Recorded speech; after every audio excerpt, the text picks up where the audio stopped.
Saya sekarang ajak kita membuka Alkitab dari Kejadian pasal yang ke-15.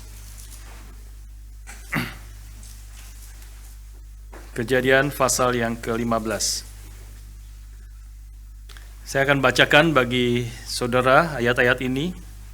Silakan saudara boleh menyimaknya, mengikutinya di Alkitab saudara. Kejadian pasal 15, seluruh ayatnya saya akan membacakan bagi kita sekalian, 21 ayat. Ya. Kejadian pasal yang ke-15. Saya rasa NIV dan juga Indonesia memberi judul yang baik, God's Covenant with Abram, perjanjian Allah dengan Abram. Kemudian datanglah firman Tuhan kepada Abram dalam suatu penglihatan. Janganlah takut Abram, akulah perisaimu, upahmu akan sangat besar. Abram menjawab, ya Tuhan Allah, apakah yang akan engkau berikan kepadaku? Karena aku akan meninggal dengan tidak mempunyai anak. Dan yang akan mewarisi rumahku ialah Eliezer, orang Damsyik itu. Lagi kata Abram, engkau tidak memberikan kepadaku keturunan, sehingga seorang hambaku atau budakku nanti menjadi ahli warisku. Tetapi datanglah firman Tuhan kepadanya demikian, orang ini tidak akan menjadi ahli warismu, melainkan anak kandungmu, dialah yang akan menjadi ahli warismu. Lalu Tuhan membawa Abram keluar serta berfirman, coba lihat ke langit, hitunglah bintang-bintang jika engkau dapat menghitungnya. Maka firman-Nya kepadanya, demikianlah banyaknya nanti keturunanmu. Lalu percayalah Abram kepada Tuhan, maka Tuhan memperhitungkan hal itu kepadanya sebagai kebenaran. Lagi firman Tuhan kepadanya, akulah Tuhan yang membawa engkau keluar dari Ur Kasdim untuk memberikan negeri ini kepadamu menjadi milikmu. Kata Abram, ya Tuhan Allah, dari manakah aku tahu bahwa aku akan memilikinya? Firman Tuhan kepadanya, ambillah bagiku seekor lembu betina berumur 3 tahun, seekor kambing betina berumur 3 tahun, seekor domba jantan berumur 3 tahun, seekor burung kukur, dan seekor anak burung merpati. Diambilnyalah semuanya itu bagi Tuhan, dipotong 2, lalu diletakkannya bagian-bagian itu yang satu di samping yang lain. Tetapi burung-burung itu tidak dipotong 2. Ketika burung-burung buas hinggap pada daging binatang-binatang itu, maka Abram mengusirnya. Menjelang matahari terbenam, tertidurlah Abram dengan nyenyak. Lalu turunlah meliputinya gelap gulita yang mengerikan. Firman Tuhan kepada Abram, ketahuilah dengan sesungguhnya bahwa keturunanmu akan menjadi orang asing dalam suatu negeri yang bukan kepunyaan mereka, dan bahwa mereka akan diperbudak dan dianiaya 400 tahun lamanya. Tetapi bangsa yang akan memperbudak mereka akan kuhukum, dan sesudah itu mereka akan keluar dengan membawa harta benda yang banyak. Tetapi engkau akan pergi kepada nenek moyangmu dengan sejahtera. Engkau akan dikuburkan pada waktu telah putih rambutmu. Tetapi keturunan yang keempat akan kembali ke sini, sebab sebelum itu kedurjanaan orang Amori itu belum genap. Ketika matahari telah terbenam dan hari menjadi gelap, maka kelihatanlah perapian yang berasap beserta suluh yang berapi lewat di antara potongan-potongan daging itu.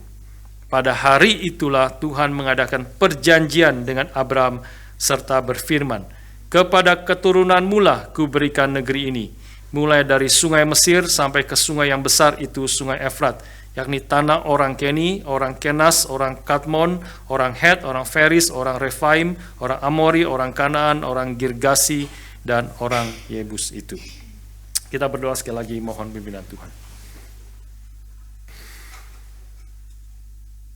Bapa di surga, firman-Mu sudah kami baca, firman yang Kau berikan kepada umat-Mu dari mulai masa yang lalu, perjanjian lama, dan juga firman yang kekal, yang juga berlaku dan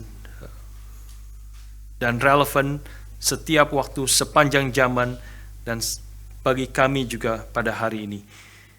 Kami ingin berdoa, Roh-Mu yang kudus yang memimpin setiap kami, untuk mengerti isi hati Tuhan yang Kau nyatakan kepada kami di dalam firman-Mu.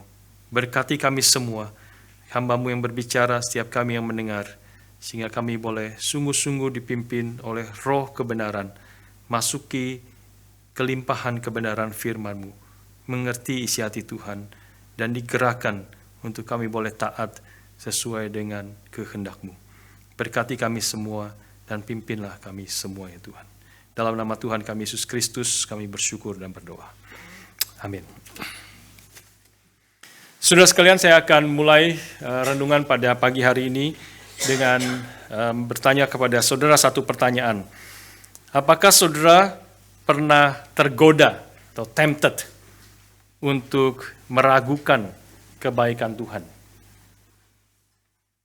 Ya. Apakah saudara pernah meragukan bahwa rancangannya, yang firman-Nya yang mengatakan rancanganku adalah untuk memberikan damai sejahtera dan hari depan yang penuh harapan? Saudara melihat hidup saudara mengalami apa yang saudara sedang alami, dan saudara bertanya, mana rancangan Tuhan yang memberi hari depan yang penuh harapan, yang memberikan damai sejahtera? Apakah saudara pernah meragukan tentang firman Tuhan yang mengatakan bahwa Allah turut bekerja di dalam segala sesuatu untuk mendatangkan kebaikan bagi orang yang mengasihi Dia? Saudara bertanya, kebaikan apa? Saya tidak bisa melihat kebaikan yang sedang terjadi di dalam hidup saya.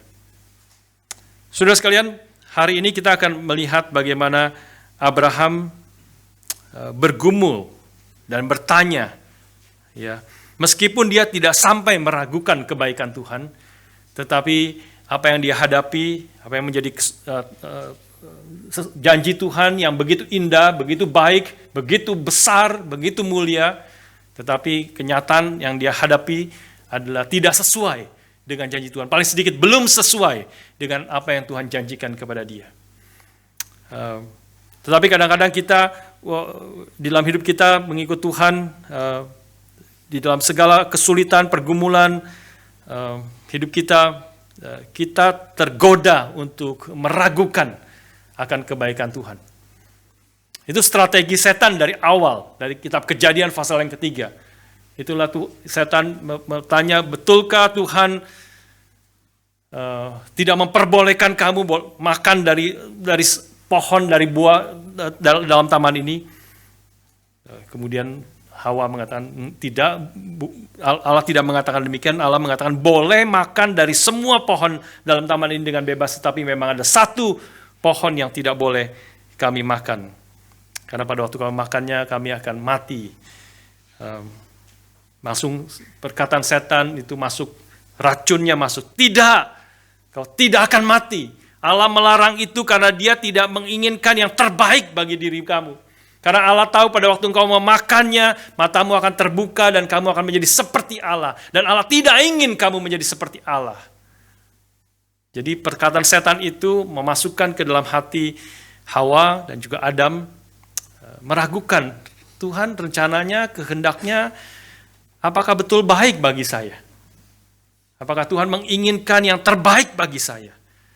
Meragukan, dan kalau kita sampai meragukan, nah itu menjadi sesuatu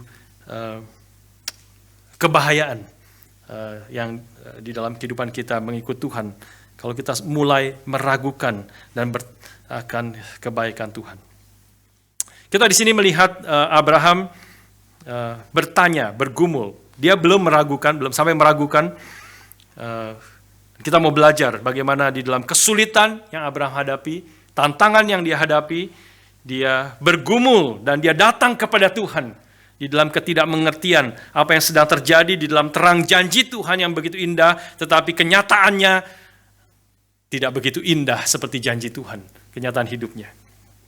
Karena itulah ketika Tuhan berkata, datang kepada Tuhan di dalam ayat, Tuhan datang kepada Abraham dan berkata, jangan takut Abraham, akulah perisaimu, upahmu akan sangat besar. Langsung Abraham mengatakan, ya Tuhan, apa janjimu kelihatan bagus, engkau mengatakan semua hal-hal yang sebelumnya juga Tuhan sudah katakan, Tetapi Abraham mengatakan langsung, Tuhan Allah, apakah yang akan kau berikan kepadaku karena aku meninggal dengan tidak mempunyai anak, dan yang akan mewarisi rumahku ialah Eliezer hambaku itu.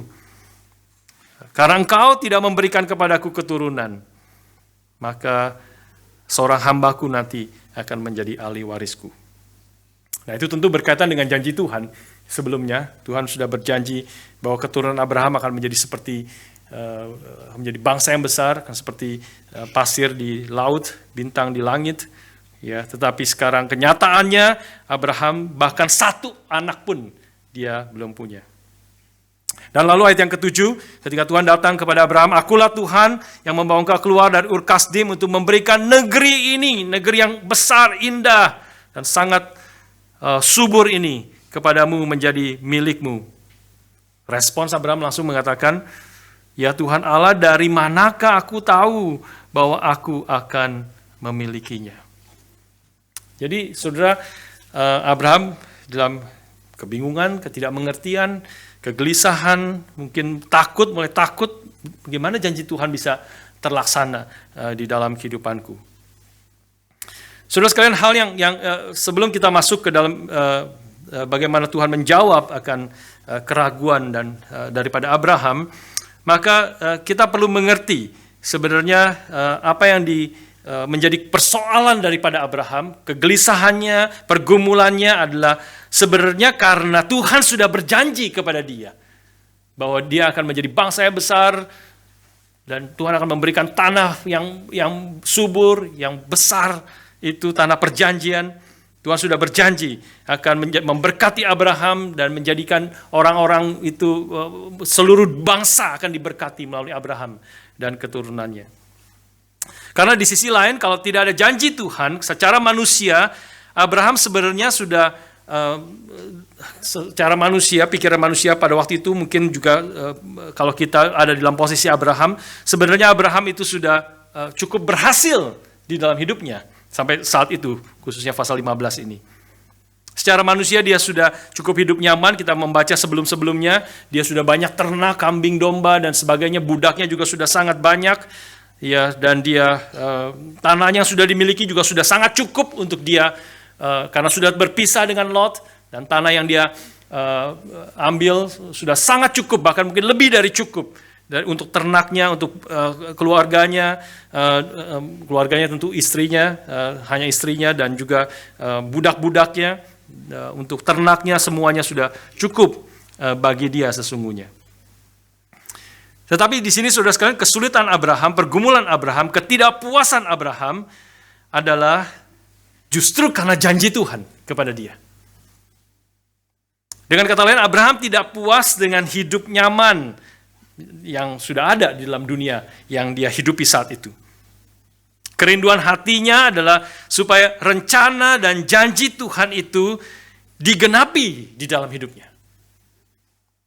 Dia menginginkan, dia tidak merasa cukup dengan apa yang sudah dia miliki, meskipun secara manusia sudah cukup nyaman, dia tidak merasa sudah nikmati saja apa yang sudah ada karena sebenarnya sudah mencukupi semua hal yang dia perlukan. Tetapi karena janji Tuhan kepada dia, tanah perjanjian yang akan Tuhan sediakan, dan juga keturunannya menjadi keturunan yang besar, dan Tuhan akan memberkati Abraham dan memberkati semua orang yang memberkati Abraham dan mengutuk orang-orang yang mengutuk Abraham, dan melalui Abraham dan keturunannya seluruh bangsa akan mendapat berkat. Nah, saudara sekalian, ini sesuatu hal yang penting, poin pertama yang kita boleh renungkan bersama. Ya, apa yang menjadi kerinduan kita terdalam sesungguhnya? Apakah saudara puas mencapai kecukupan materi dan hidup nyaman di dalam dunia ini? Seperti Abraham tidak puas. Abraham membeli pelajaran, dia tidak puas dengan keadaan itu. Dia menginginkan apa yang menjadi janji Tuhan di dalam hidupnya. Apakah saudara puas mencapai apa yang sudah kita capai di dalam dunia ini, kenyamanan materi, kehidupan nyaman dan relatif aman, relatif kesehatan cukup baik dan sebagainya. Atau saudara merindukan hal-hal yang ada di dalam hati Tuhan. Atau saudara sebenarnya ingin melihat kehendak Tuhan itu jadi dan nama Tuhan dipermuliakan di dalam kehidupan kita. Apakah saudara bukan hanya survive di dalam dunia ini, tetapi ingin melihat kerajaan Allah semakin diperluas dan semakin banyak orang menjadi murid Kristus? Karena itulah rencana Tuhan, pergilah, jadikan seluruh bangsa muridku. Baptislah mereka, ajarkanlah mereka segala pengajaran yang aku telah berikan. Atau kita sudah cukup puas dengan keadaan kita sekarang yang kita hidup di most livable city, cukup nyaman, cukup aman, ya. Pekerjaan hampir semua di sini saya tahu ada pekerjaan. Ya kalau ada pekerjaan di sini kita bisa cukup lah, ya hidup. Ada keluarga yang cukup baik di gereja yang ada, sudah oke, nyaman, sudah puas, dan atau kita masih terus mau mengejar apa yang menjadi kehendak Tuhan bagi hidup kita. Rencana Tuhan yang besar bagi hidup setiap umat Tuhan. Besar bukan dalam pengertian ternama, termulia di dalam dunia ini, tapi besar dalam pengertian masih banyak tugas dan panggilan Tuhan yang belum selesai yang kita kerjakan. Apakah kita terus masih mengejar itu? Seperti tadi bacaan kita, aku berlari-lari. Aku melupakan ada apa yang di belakangku, Paulus mengatakan. Tapi aku berlari-lari mengejar, ingin mencapai garis akhir. Itu rencana Tuhan, kehendak Tuhan dalam hidupku. Apakah engkau dalam hidupmu merindukan bahwa nama Tuhan dipermuliakan bukan hanya di dalam hidup saya, di dalam keluarga saya, tetapi di dalam orang-orang di sekeliling saya, orang-orang mengenal Tuhan. Tuhan yang besar, Tuhan yang hidup, Tuhan yang mulia, Tuhan yang patut dipermuliakan. Apakah itu mendorong hati kita seperti hal itu mendorong hati Abraham? Saya teringat akan ilustrasi yang saya rasa saya pernah kutip dulu, ya. Saya rasa ini ilustrasi yang terus melekat di dalam pikiran saya yang sangat baik. Saya rasa ilustrasi yang diberikan oleh John Piper. Dia mengatakan, dia membedakan antara hidup kita itu tidak boleh seperti mikroskop, tapi hidup kita harus menjadi seperti teleskop. Ya, bedanya mikroskop dengan teleskop itu apa? Bedanya adalah mikroskop itu samanya adalah sama-sama magnifying, ya, membesarkan sesuatu yang kecil. Tetapi mikroskop adalah membesarkan virus, bakteri atau apa yang tidak bisa dilihat dengan mata telanjang. Dengan mikroskop kita membesarkan berapa 5.000 kali, 10.000 kali, saya kurang tahu persisnya, ya. Tapi diperbesarkan 5.000 kali, 10.000 kali sehingga virus COVID itu bisa kelihatan. Tadi kalau enggak tidak kelihatan, tersebar kemana-mana, banyak virus di sini, di mana-mana, virus flu ada di mana-mana. Tapi kalau ditaruh di mikroskop, diperbesar 5.000 kali, kelihatan. Bakteri atau virus itu kelihatan. Atau kalau bakteri hidup, seperti atau kutu, ya. Kutu nggak kelihatan, susah ya, kutu ya. Tapi begitu taruh mikroskop, jelas, mengerikan. Mengerikan, ada sungutnya, ada kakinya, dan sebagainya. Itu adalah mikroskop, membesarkan sesuatu yang kecil, yang hampir tidak kelihatan. Tidak, hidup kita, waktu kita membesarkan Tuhan, magnifying God, glorifying God, memuliakan Dia, membesarkan namanya, bukan seperti mikroskop, kita membesarkan Tuhan itu seperti teleskop. Teleskop itu membesarkan sesuatu yang kelihatan kecil, kelihatannya kecil, bintang, planet yang sangat kecil kelihatannya, satu titik di langit itu. Tetapi kita tahu sesungguhnya sangat besar, banyak yang jauh lebih besar dari bumi ini. Jauh lebih besar, tetapi dia kecil karena jauh jaraknya. Sangat-sangat jauh. Sehingga dengan memakai teleskop, kita memperbesar yang jauh itu. Memperbesar mungkin berapa, 10.000 kali, 20.000 kali, dan seterusnya. Ya, jadi begitu kita lihat, baru kelihatan. Bulan yang hanya segini, jadi tahu detail-detailnya. Kelihatan dengan teleskop. Nah, hidup kita, John Piper mengatakan, haruslah seperti teleskop. Teleskop. Membesarkan Tuhan yang memang besar, memang mulia, memang agung, tetapi dianggap kecil, dianggap tidak berarti, dianggap remeh, dianggap tidak ada pun tidak perlu. Tidak peduli kalau Tuhan tidak ada di dalam hidup manusia. Tuhan tidak diperdulikan khususnya di dalam kota yang maju seperti Melbourne ini, seperti Australia ini.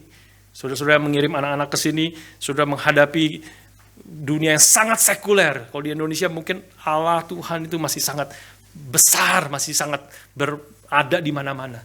Tapi di sini hidup nyaman, hidup lancar dan sebagainya, dan hidup sangat sekuler. Profesor-profesor di universitas mempertanyakan, menghina, tidak memperdulikan Tuhan. Ada, tidak peduli dia, tidak berarti sama sekali. Di negara yang sangat sekuler ini. Apakah dalam hidup kita dipanggil sebenarnya, kita ingin, apakah kita seperti Abraham, ingin mentaati Tuhan, seluruh hidup kita ingin memuliakan nama Dia. Ingin menyatakan melalui seluruh perkataan kita, apa yang kita lakukan, bagaimana kita mengatur hidup kita, bagaimana kita menjalani sehari-hari hidup kita. Kita mau mengatakan Tuhan itu besar, Tuhan itu mulia, bukan karena Dia kecil tetapi kita besar-besarkan seperti virus. Tapi karena Dia sungguhnya sangat besar, sangat mulia. Seperti bintang tetapi dianggap kecil karena seperti bintangnya Dia jauh dan dianggap tidak berarti. Tapi melalui hidup kita menyatakan sesungguhnya berapa besarnya Tuhan, berapa mulianya Dia, Tuhan yang hidup, Tuhan yang sungguh-sungguh mengarahkan seluruh sejarah. Dan kita ingin hidup menyatakan itu di dalam hidup kita. Melalui perkataan kita, perbuatan kita, pikiran kita, hati kita, seluruh pengaturan seluruh hidup kita. Kita mau memuliakan nama Tuhan. Inilah yang jadi kerinduan Abraham yang terdalam. Ya. Untuk dia, meskipun dia sudah cukup nyaman, dia ingin menyatakan. Karena Tuhan sudah berjanji, inilah kehendak Tuhan, janji yang begitu besar, yang dia tidak tahu bagaimana melaksanakannya. Tapi dia mau hidup di dalam kehendak Tuhan. Hidup di dalam rencananya, meskipun bergumul sekarang, dalam keadaan yang sepertinya tidak ada tanda-tanda janji Tuhan yang besar dan mulia itu terjadi di dalam hidupnya. Sudah di dalam kaitan ini saya juga memikirkan bahwa inilah seharusnya juga menjadi motivasi kita waktu kita akan melaksanakan church planting di Springville. Ini sekarang banyak momen-momen saya kaitkan dengan ke situ. Ya, karena saya rasa ini juga momen yang penting, yang real, yang kita hadapi bersama-sama sebagai satu gereja. Ini adalah kesempatan yang Tuhan berikan kepada kita untuk menyatakan itulah seharusnya menjadi motivasi kita waktu kita church plant di Springville, di sekitar Monash, Southeast Suburbs. Ya. Motivasinya adalah kita ingin nama Tuhan dipermuliakan di situ. Motivasinya adalah Tuhan yang begitu kecil di antara orang-orang yang tidak mengenal Tuhan, dunia yang sangat sekuler, termasuk orang-orang mahasiswa yang ada di sana, termasuk keluarga-keluarga yang di sana. Banyak orang semakin berkembang di daerah situ, tetapi tidak banyak, sangat sedikit sebenarnya gereja-gereja yang ada di sana. Bahkan gereja yang kita beli, tempat yang kita beli adalah sebelumnya gereja Salvation Army. Dia mau jual itu. Dia sudah sewakan lama sebenarnya. Kita mendengar sebenarnya sudah disewakan ke gereja Chinese di situ yang terus menyusut, yang sangat kecil. Sangat kecil. Tempatnya besar, 780 meter. Tapi yang datang sangat sedikit. Sehingga mereka mungkin, tentu mereka ada pikiran lain, mereka mungkin kita harapkan memang karena ingin membangun, fokus kepada pelayanan-pelayanan yang lain. Saya dengar membangun fokus kepada Edge Care, dia mau bangun. Ya. Kita harapkan memang mungkin keterbatasan, tetapi paling sedikit gereja yang sudah dibangun berapa puluh tahun itu menyusut. Gedungnya tidak menyusut, jemaatnya menyusut terus. Sehingga harus dijual. Saudara sekalian, Tuhan sudah memberkati kita di sini. Biarlah motivasi kita waktu kita church planting, kita boleh dipakai Tuhan menjadi teleskop.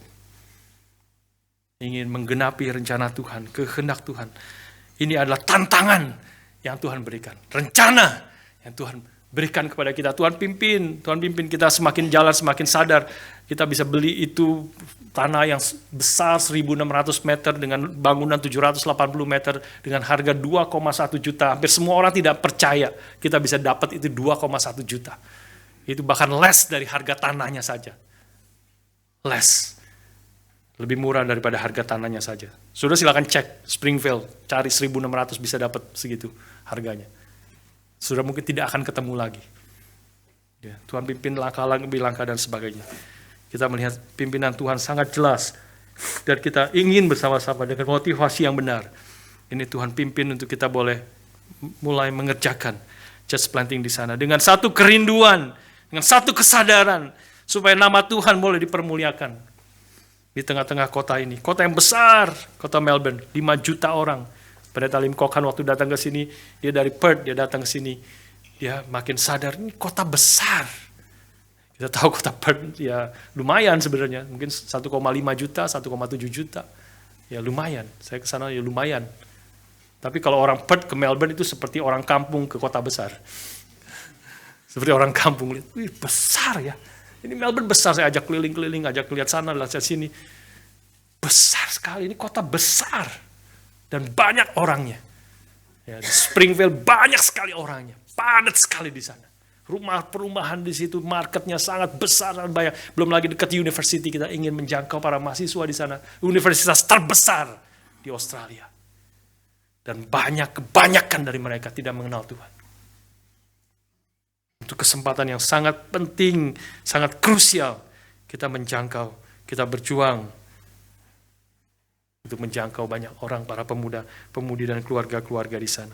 Ini adalah kesempatan yang Tuhan berikan untuk kita tidak puas dengan apa yang kita sudah capai. Kita bersyukur semua anugerah pertolongan pimpinan Tuhan, kita sangat bersyukur kepada Tuhan. Tapi masih terus ada tugas besar yang Tuhan berikan kepada kita. Tentu kita belajar sekali lagi dari hambanya pendeta Stephen Tong yang sudah sangat tua tapi terus berjuang. Sudah dari dulu berjuang. Mulainya dari Gary II itu berjuang dari nol. Kalau untuk kenyamanan diri, untuk kenikmatan diri, untuk kekayaan diri sudah cukuplah. Pak Tong itu the most welcome preachers in Indonesia, even in Asia. Dia kemana-mana pergi. Itu tidak terlalu sulit itu sesuatu yang paling mudah sebenarnya yang Pak Tong kerjakan.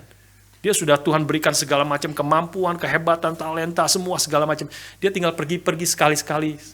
Dia pergi setiap minggu pergi ke negara-negara, dapat uang yang banyak. Dia most welcome, orang sangat senang ingin mengundang Pak Tong. Datang dia berkhotbah kemana-mana. Datang berkhotbah 1 kali, dapat berapa ribu dolar, pergi, sudah tinggal, bye-bye.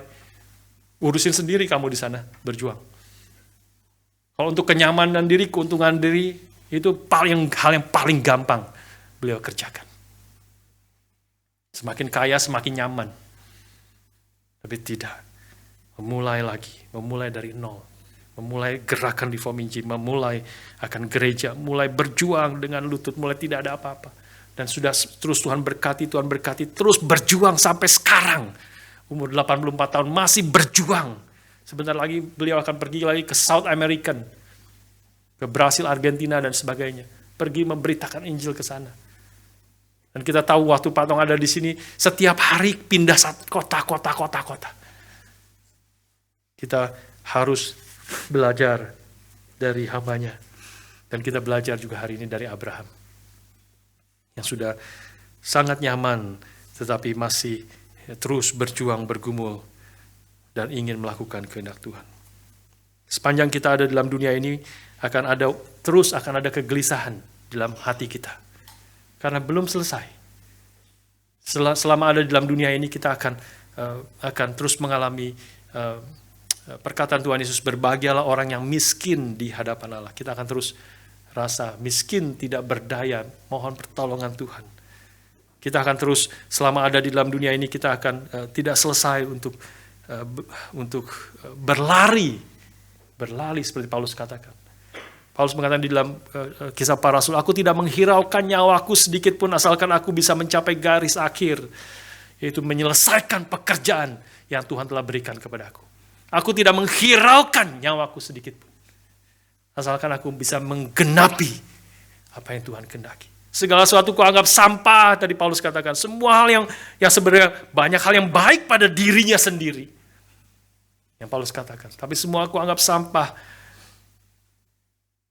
Karena pengenalanku akan Tuhan. Karena kehendak Tuhan. Karena apa yang aku ingin, yang paling mulia aku ingin mempermuliakan dan menggenapi rencananya di dalam hidupku. Selama kita di dalam dunia ini, tentu di dalam perjuangan kita ada kedamaian, ada penyertaan Tuhan, ada kekuatan Tuhan. Nanti kita bahas bagaimana Tuhan menjawab kegelisahan Abraham. Tapi di dalam kehendak penyertaan Tuhan, pimpinan Tuhan, kekuatan penghiburan Tuhan, seringkali penghiburan Tuhan diberikan di tengah-tengah kesulitan. Seringkali kekuatan yang Tuhan berikan justru di tengah-tengah kelemahan kita. Paulus katakan, ketika aku lemah, maka aku kuat. Tuhan memberikan duri dalam daging. Itu adalah Tuhan yang memberikan dalam daging kepada dirinya. Supaya dia tidak berdaya. Supaya dia betul-betul sulit dan bergumul. Dan dia datang kepada Tuhan. Berseru kepada Tuhan. Dan Tuhan menjawab seruannya. Bukan dengan mencabut duri dalam daging itu, tapi dengan memberikan anugerah yang lebih. Memberi kekuatan kepada Paulus, sehingga Paulus katakan, ketika aku lemah, maka aku kuat. Ketika aku lemah, aku berseru, datang kepada Tuhan, pertolongan anugerah Tuhan, maka aku kuat, dan aku menjalani lagi apa yang menjadi kehendak Tuhan.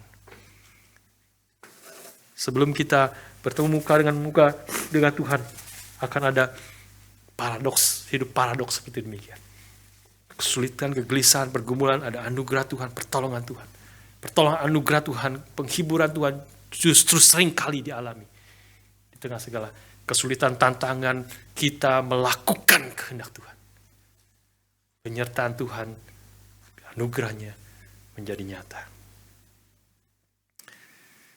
Saudara sekalian, Abraham langsung juga sadar ketika dia ingin melakukan kehendak Tuhan, mentaati rencana Tuhan, dia langsung sadar bahwa dia tidak mungkin, seperti Paulus sadar dalam menjadi dia sadar akan dia lemah.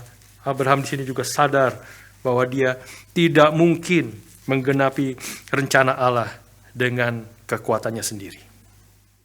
Itulah kegelisahan Abraham juga, ya. Rencana Tuhan yang baik, firman-Nya, janjinya sangat mulia, tapi melihat dirinya, dia sadar, mana bisa ini? Mana bisa kau mengatakan keturunanku akan menjadi seperti pasir di laut, menjadi bangsa yang besar. Aku satu anak pun tidak punya. Istriku mandul. Aku sudah sangat tua. Tidak mungkin aku melakukannya. Dan untuk tanah, bagaimana saya bisa merebut tanah perjanjian yang kau telah janjikan kepada aku? Bagaimana saya tahu? Dari mana aku tahu bahwa aku akan memilikinya? Dia meskipun dia ada tentara, kita bahas sebelumnya, tapi tetap tidak terlalu besar. Kanaan, tanah perjanjian itu ada orang-orang Kanaan yang besar-besar. Banyak penduduknya yang besar, tanah yang sangat luas. Bagaimana aku bisa merebut itu? Dari mana aku bisa tahu aku akan memilikinya? Maka Tuhan memberikan dua tanda yang menguatkan akan Abraham bahwa janjinya itu akan terlaksana. Dua tanda kepada Abraham. Yang pertama adalah ayat yang keempat dan kelima. Tuhan berkata, orang ini, Eliezer ini, tidak akan menjadi ahli warismu, melainkan anak kandungmu. Tuhan menegaskan, anak kandungmu, dialah yang akan menjadi ahli warismu. Ayat yang kelima, apa yang dilakukan Tuhan untuk menegaskan janjinya ini sekali lagi kepada Abraham. Lalu Tuhan membawa Abraham keluar serta berfirman. Dibawa keluar serta berfirman. Coba lihat ke langit. Look up at the heavens and count the stars. If indeed you can count them. Eh, Membaca bagian ini saya selalu teringat akan kesan yang mendalam waktu saya sudah lama sekali waktu saya sedang praktek di kuliah di STTRI, Sekolah Teologi, dan kemudian salah satu masa prakteknya adalah saya dikirim ke pedalaman Kalimantan Barat, pedalaman Kalimantan Barat. Sudah lama, tahun mungkin 96, tidak salah 96 atau 97 ya. Pergi ke sana, tapi itu sangat berkesan bagi saya karena sudah lama tinggal di Jakarta. Langitnya abu-abu, selalu polusi, ya, matahari juga nggak jelas mataharinya, burem-burem ya, selalu burem-burem matahari di Jakarta. Tapi saat itu saya dikirim ke Kalimantan Barat, naik kapal laut, ya, naik kapal laut bersama dengan teman-teman 5 atau 6 orang, pergi dengan kapal laut dari Jakarta ke Pontianak terlebih dahulu, 33,5 jam. 33,5 jam. Kalau saudara yang ya, kita dulu diutus sebagai mahasiswa ya, pergi naik kapal laut 33,5 jam. Udah siap-siap, saya tahu saya mabok laut, saudara. Saya mabok laut, sudah siap-siap. Ini sebagian sudah pernah dengar dulu ya, sebagian mungkin belum. Saya sudah siap-siap dengan teman-teman, kita harus bawa obat, bawa makanan, siap-siap makan gitu ya, bawa masuk ke kapal itu ya, kapal ferry gitu ya, dan sudah bawa nasi padang. Wah, nasi padang. Masuk kan, masih nunggu mungkin 1 jam berapa di dalam kapal itu sebelum berangkat ya, sudah masuk, makan dulu nasi padang supaya kuat ya, kuat padang. Habis makan nasi padang, minum Antimo 2 sudah. Antimo 2 biar tidur gitu ya, harap bisa tidur puluhan jam kalau bisa tidur, kalau bisa gitu ya. Udah, memang habis makan terus minum Antimo, terus teler sudah tidur, benar-benar tidur ya, tidur nggak tahu, saya nggak tahu kapalnya sudah jalan, nggak tahu ya, udah tidur pulas dia tuh. Tiba-tiba bangun di tengah-tengah perjalanan, lihat jam, baru 5 jam sudah. Baru 5 jam, masih ada 20 jam lebih lagi perjalanan. Wah, langsung mabok, sudah mabok ya, kacau, langsung semua nasi padangnya keluar. Tidak lama lagi keluar lagi 5-6 kali, sampai terakhir itu asam lambung yang kuning itu keluar, sudah habis semuanya, perut itu sudah habis, dan masih berapa belas jam masih perjalanan. Wah, kacau, setengah mati ya. Ya, semua di dalam, kita masih muda dulu ya, masih muda, 20 lebih ya. Jadi masih kuat ya, dan sampai di sana, pas sampai Pontianak, teler, capek, tidur 1 malam, besok seger lagi, kuat lagi. Itu anak muda begitu ya. Anak muda jadi susah-susah bagus itu. Kami kesusahan. Naik mobil lagi 3 jam setengah ke Singkawang, naik ke atas. Dari Singkawang naik angkot, sewa angkot, masuk ke pedalaman, mungkin 2-3 jam lagi, masuk ke hutan. Nggak ada listrik, naik angkot itu batu-batu semua, naik mobil rusak sampai ke tempat daerah orang Dayak di sana. Ke dalam hutan karet, orang Dayak di situ. Pergi untuk memberitakan Injil di sana. Saya tidak beritakan Injil banyak ceritanya, tapi satu hal yang saya berkesan saat itu, sampai kalau tidak salah kita sampai mungkin sore jam 3, jam 4 gitu ya, ketemu dengan pendeta di sana, orang Dayak ya, tinggal di seng, rumah panggung, atasnya seng, minumnya dengan air hujan yang ditata, dialirkan, masih kotor-kotor, dimasak gitu ya. Mandinya di sungai, saudara, mandinya turun, ada mata air tapi turun agak jauh, mandi udah selesai, naik lagi, keringetan lagi habis mandi. Keringetan lagi. Toiletnya di belakang, toiletnya itu toilet terbesar di seluruh dunia, saudara sekalian, karena toiletnya cuma separuh di tengah hutan itu, ada tanah di belakang ya, ditutup separuh, itu tanah digali saja, saudara, digali, di atasnya ditaruh 2 kayu gitu. Sudah disitulah sudah toiletnya ya. 5 minggu saya ada di sana. Ya, 5 minggu. Tapi itu momen-momen yang sangat berkesan sampai hari ini terus berkesan sekali. Lebih berat dari KKR regional sebenarnya. Ya, kita masih tinggal di rumah dan sebagainya ya. Masih ada kamar mandi. Tapi satu hal yang saya mau share di sini adalah waktu hari pertama tiba jam 3 jam 4 itu ketemu pendeta di situ, pendeta Usmin, saya masih ingat namanya. Pendeta Usmin, orang Dayak di situ. Terus kita ngobrol-ngobrol, dia siapkan makanan, minum teh gitu ya. Makan sangat sederhana juga. Lalu kemudian menjelang sore jam 6, setengah 7 begitu, setelah itu selesai. Terus sudah selesai ngobrol, terus kita keluar dari rumahnya. Dari rumah itu, rumah panggung itu keluar. Rumahnya jauh-jauh masih ada, ya, belum ada listrik di situ. Tapi herannya ada parabola sudah. Tidak ada listrik tapi ada parabola. Semua pakai aki dan sebagainya, ya. Dan dosa masuk juga di situ. Parabola nonton video porno dan sebagainya. Ya. Rusak, masuk ke dalam-dalam, dimanapun dosa itu masuk. Ya. Dan tapi satu hal yang saya berkesan adalah waktu keluar sekitar 6:30 begitu, keluar dari rumahnya, kita lagi keluar lah. Saya lihat ke atas, kaget saya. Karena sudah lama bertahun-tahun di Jakarta nggak pernah lihat bintang, saudara. Saya lihat bintang itu salah satu masih bersih, masih banyak hutannya, jadi bersih dan tidak ada listrik, tidak ada lampu-lampu, ya, jadi sangat gelap. Tapi langitnya begitu jernih dan begitu terang. Dengan bintang-bintang yang bertebaran seperti mutiara disebar di langit.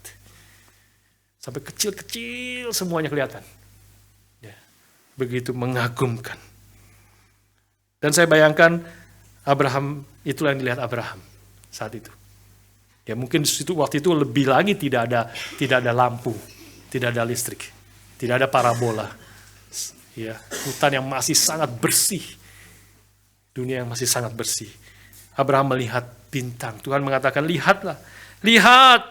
Coba lihat di langit. Hitunglah bintang-bintang itu jika engkau dapat menghitungnya. Demikianlah banyaknya nanti keturunanmu. Tuhan mau mengatakan kepada Abraham, kau lihat bintang-bintang itu sangat besar, sangat banyak. Apalagi dengan informasi kita tahu ini satu bintang yang jauh lebih besar daripada seluruh dunia ini. Bintang-bintang yang begitu banyak itu aku ciptakan dengan perkataanku. Jadilah bintang-bintang di langit. Maka bintang-bintang itu jadi.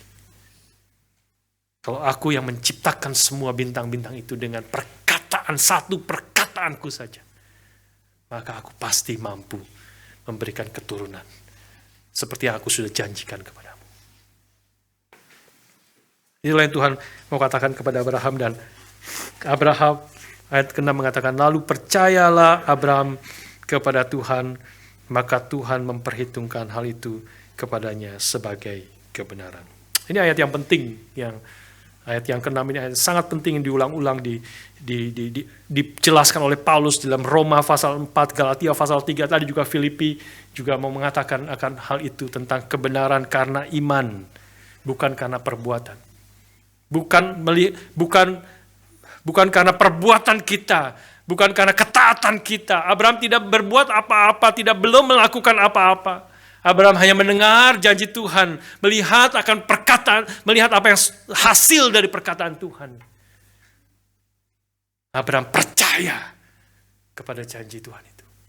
Dan hal itu diperhitungkan kepadanya sebagai kebenaran. Dia dibenarkan, dia orang benar, dia bapa orang beriman. Jadi orang yang beriman karena dia percaya kepada janji Tuhan. Mengenal siapa Tuhan yang telah berjanji itu. Dan dia percaya penuh pada janji Tuhan, dan itu diperhitungkan kepadanya sebagai kebenaran. Itu tanda yang pertama, saudara sekalian, yang diberikan Tuhan kepada Abraham. Dan kita melihat sekarang tanda yang kedua. Tanda yang kedua, ayat yang ke-9 dan 10. Yang tadi kita sudah baca bersama-sama. Ini menjadi tanda yang mungkin bagi sebagian kita yang belum pernah mendengar bagian ini merasa aneh, ya, apa maksudnya tanda ini, supaya Abraham mengambil lembu betina, kambing betina, domba dan sebagainya, membelah dua, menyembelihnya, membelah dua binatang itu. Dan sebagian ditaruh di sebelah kiri, separuh ditaruh sebelah kiri, dan separuh lagi ditaruh di sebelah kanan. Maksudnya apa nih? Aneh sekali. Tapi kalau orang yang membaca, khususnya orang-orang perjanjian lama yang membaca bagian itu, mengerti sekali. Ini adalah sesuatu upacara, ya, upacara yang dilakukan oleh biasanya oleh seorang raja yang mengikat perjanjian dengan raja yang lebih kecil. Ya. Seperti kita sekarang ini adalah kita pergi ke notaris atau lawyer, conveyancer, kita mau beli rumah, ya, kita tanda tangan, kita pergi, surat-surat dikirim semuanya, diteliti, dibaca, sudah setuju, dua pihak setuju, jual beli setuju, maka kita tanda tangan dan penjualnya tanda tangan. Nah, kalau sudah tanda tangan, mengikat, berarti perjanjian, ya sudah. Kalau tidak membatalkan, ada konsekuensi yang besar. Ya, tidak bisa membatalkan. Nah, ini kira-kira seperti itu. Yang dikerjakan, yang Tuhan minta Abraham mengerjakan adalah, karena ini tadi seperti awal saya katakan, ini adalah konteks Tuhan sedang mengikat perjanjiannya secara resmi dengan Abraham. Jadi yang dilakukan adalah mereka biasanya seorang raja dengan raja yang lebih kecil itu mengikat perjanjian tentang kesetiaan. Mereka buat perjanjian, apapun perjanjiannya itu, mereka sudah tuliskan perjanjian itu, ya, dengan apa bentuknya segala macam, ya, mereka sudah tuliskan. Mereka membuat bagaimana membuat perjanjian ini sah, yaitu dengan upacara ini. Separuh daging binatang di sini, separuh lagi di sebelah kanan, dan mereka berdua akan berjalan. Dua pihak yang berjanji itu akan berjalan di tengah-tengah potongan daging itu. Sambil berkata, diberkatilah orang yang memegang perjanjian ini. Tetapi kalau sampai saya melanggar perjanjian yang hari ini kita buat, biarlah tubuh saya dipecah dua. Seperti binatang di kiri dan kanan ini. Wow, itu sangat menarik, ya. Kalau itu dilakukan. Very real. Kau melanggar perjanjian, tubuhmu dipecah dua, seperti binatang di kiri dan kanan. Itulah yang Tuhan perintahkan untuk Abraham lakukan di situ. Tidak heran Abraham ketakutan malam hari itu. Ayat 12, menjelang matahari terbenam, sunset, ya, the sun was setting, tertidurlah Abraham dengan nyenyak, lalu turunlah meliputinya gelap gulita yang mengerikan. Maksudnya mengerikan. Abraham takut di sini karena apa? Karena dia pikir mati saya. Sekarang saya tanya kepada Tuhan, bagaimana saya tahu, bagaimana aku bisa memiliki negeri itu? Tuhan suruh perintahkan melakukan ini. Tuhan sekarang paksa saya untuk jalan di antara potongan daging ini.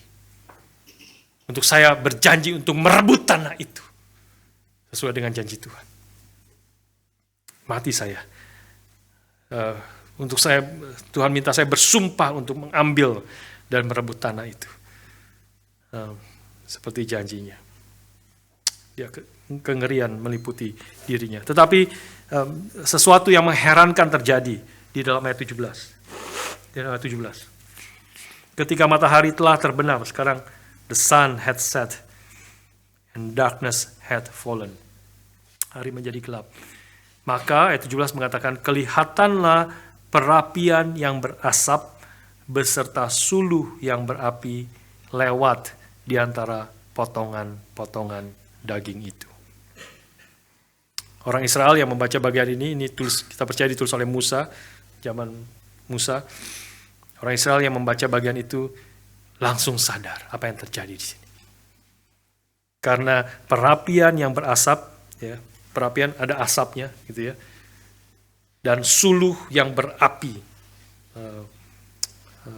a blazing torch, suluh yang berapi, itu berjalan di antara potongan-potongan daging itu. Mereka langsung sadar, ini adalah Tuhan sendiri yang berjalan di antara potongan-potongan daging itu. Ini mengingatkan mereka akan tiang awan yang memimpin bangsa Israel di waktu siang, dan tiang api yang memimpin bangsa Israel di waktu malam. Ini adalah sulu perapian yang berasap seperti awan, sulu yang berapi itu lewat. Mereka sadar. Abraham sadar. Bukan dia yang dipaksa jalan di antara potongan daging itu, tetapi Tuhan sendiri yang berjalan di antara potongan daging itu. Tuhan mau mengatakan kepada Abraham, kalau sampai saya melanggar perjanjian yang aku telah buat denganmu hari ini dan bahkan sebelumnya, maka biarlah tubuhku dipecah dua, seperti binatang di kiri dan di kanan ini. Saudara sekalian, itulah keindahan, itulah kita melihat di sini sekali lagi, menjadi orang Kristen, menjadi anak-anak Tuhan, menjadi umat Tuhan, di mana Tuhan mengikat perjanjian dengan kita, itu semata-mata karena anugerah Tuhan.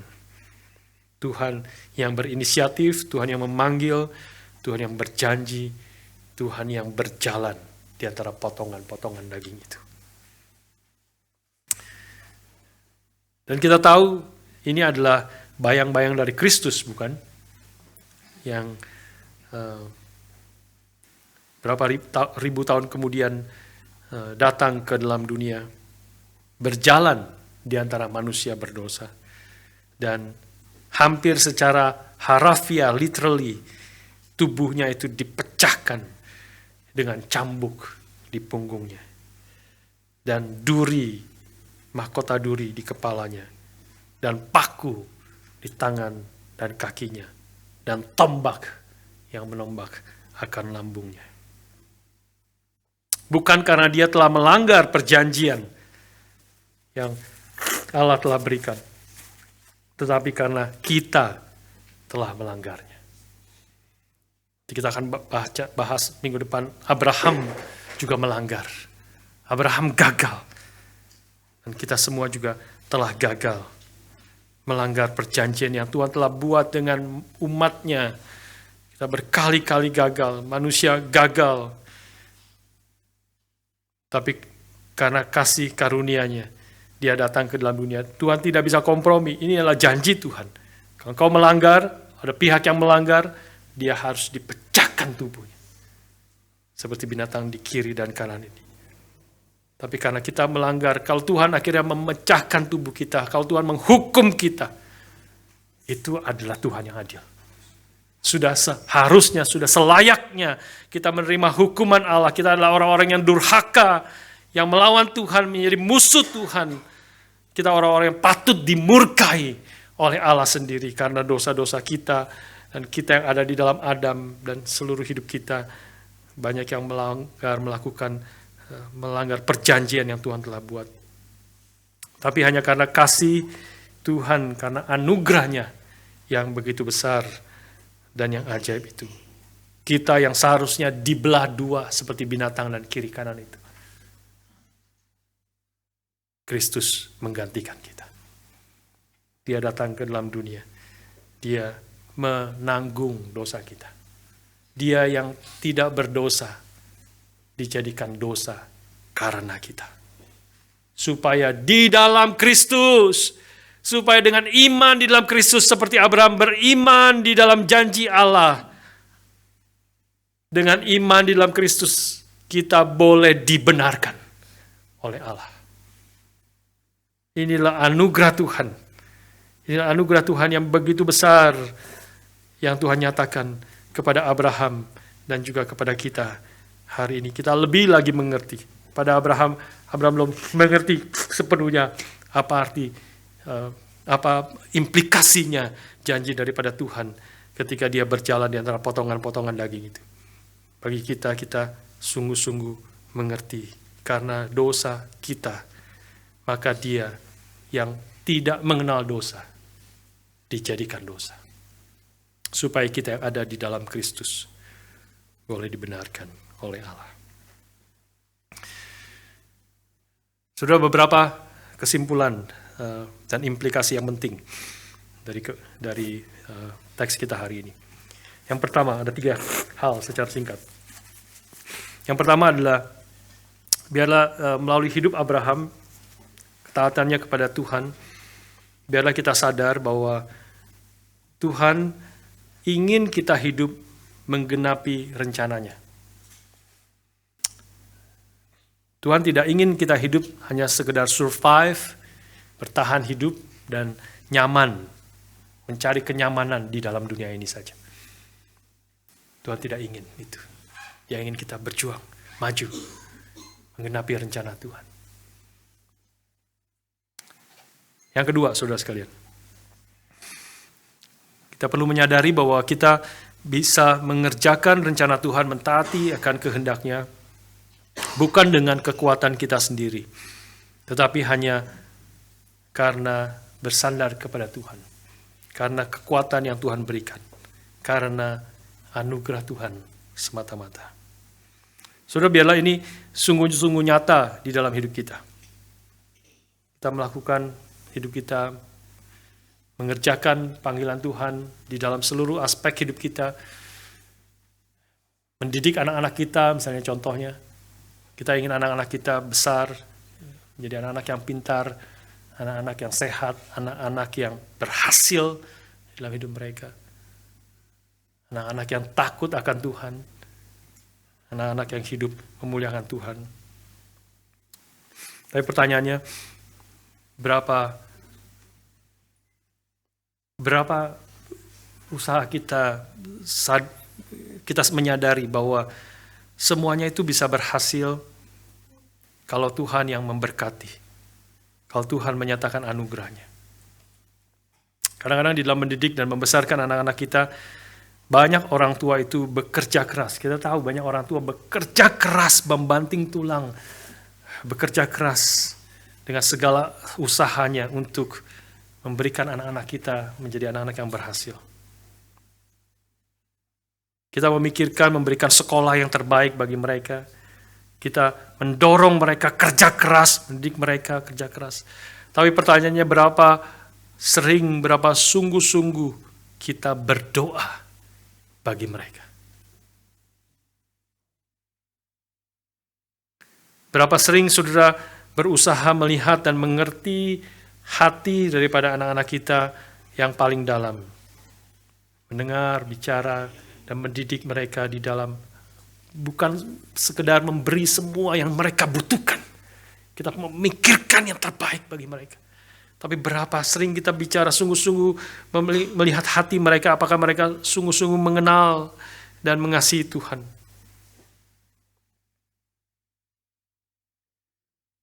Mazmur mengingatkan kita, kalau bukan Tuhan yang membangun rumah, kau sia-sia membangunnya. Kau bangun, berjuang. Kalau bukan Tuhan yang menjaga kota, sia-sia kau pengawal berjaga-jaga. Itu tidak berarti kita tidak perlu berjaga-jaga, tidak berarti kita tidak perlu membangun, berjuang.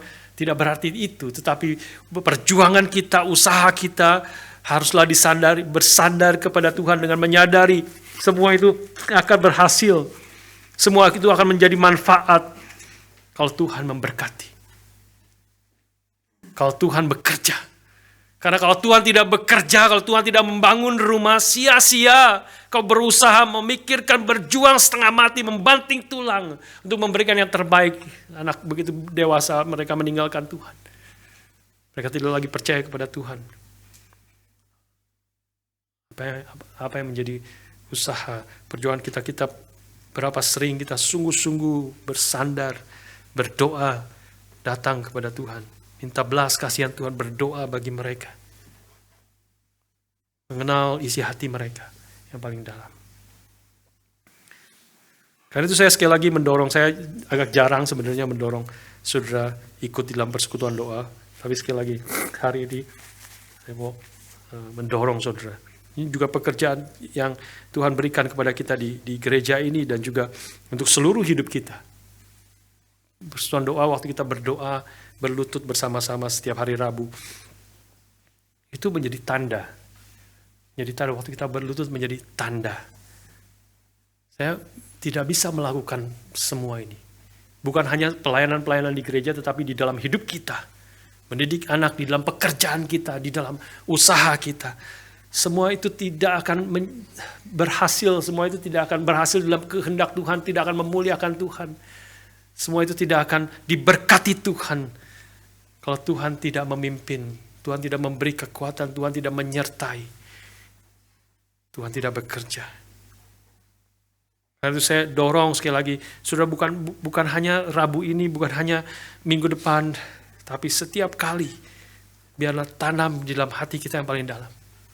Sadar bahwa kita tidak mampu melakukannya. Seperti Abraham tidak mampu melakukan, sadar istriku mandul, kekuatan tidak ada. Hanya bersandar kepada Tuhan. Tuhan yang bekerja. Tuhan menyatakan karyanya. Kita mau makin mengenal Dia. Kita makin bersandar kepada Tuhan. Makin mengasihi Dia. Dan tentu masih kita terus harus berusaha, berjuang, memikirkan dengan strategi, berjuang tetapi bukan bersandar kepada strategi dan perjuangan kita. Kita bersandar kepada Tuhan. Dan Tuhan memberi kekuatan kita juga, sukacita kepada kita di dalam berjuang di tengah-tengah dunia ini. Biarlah setiap paling sedikit setiap Rabu kita datang. Baik on-site maupun online.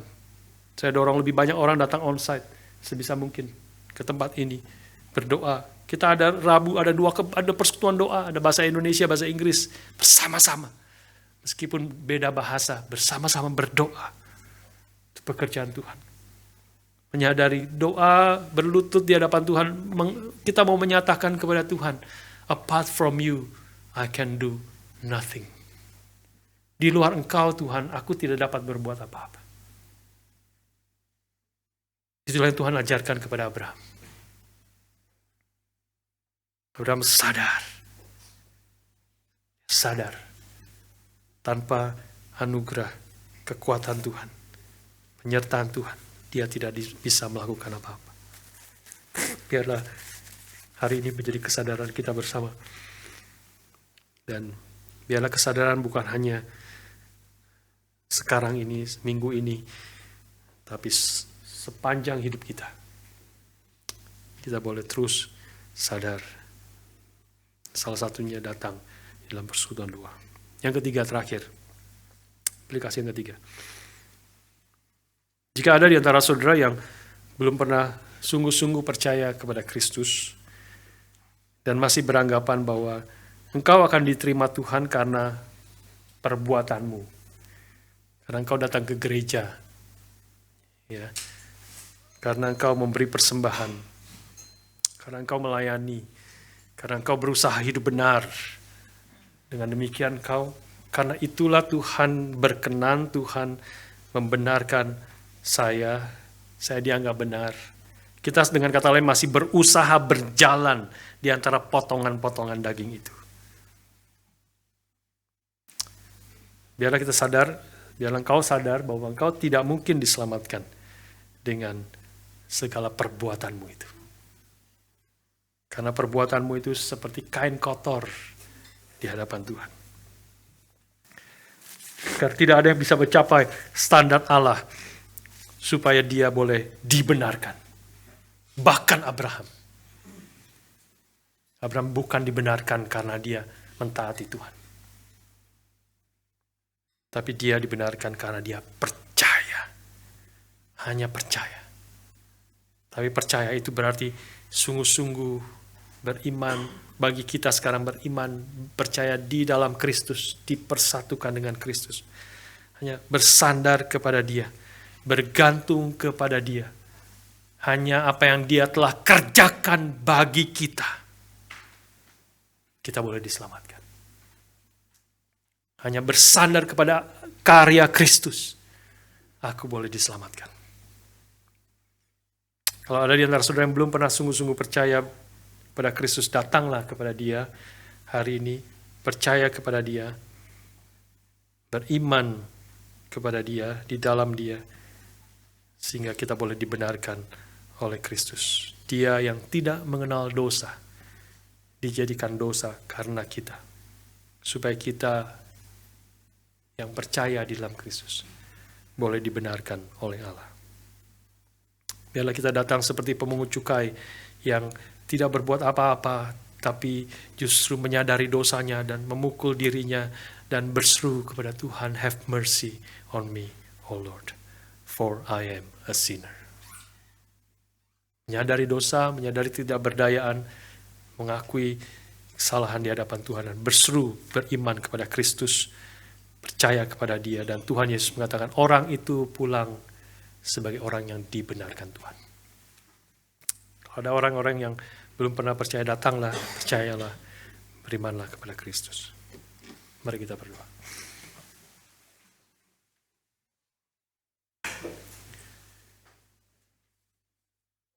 Dengan berdiri kita bersama-sama menyanyikan lagu Bapa Terima Kasih. Bapa terima kasih, Bapa terima kasih, Bapa di dalam surga, puji terima kasih. Bapa di surga, kami sekali lagi bersyukur kepadamu untuk firman-Mu yang Kau berikan kepada kami, khususnya melalui firman-Mu kepada Abraham, apa yang Kau telah kerjakan dalam hidup Abraham, bapa orang-orang beriman. Tuhan, tolonglah kami, semua kebenaran yang kami dengar tidak lewat begitu saja, tapi boleh sungguh-sungguh membentuk hati kami. Kalau ada di antara orang-orang yang hadir hari ini yang belum mengenal dan percaya sungguh-sungguh kepadamu, Tuhan nyatakan anugerah-Mu.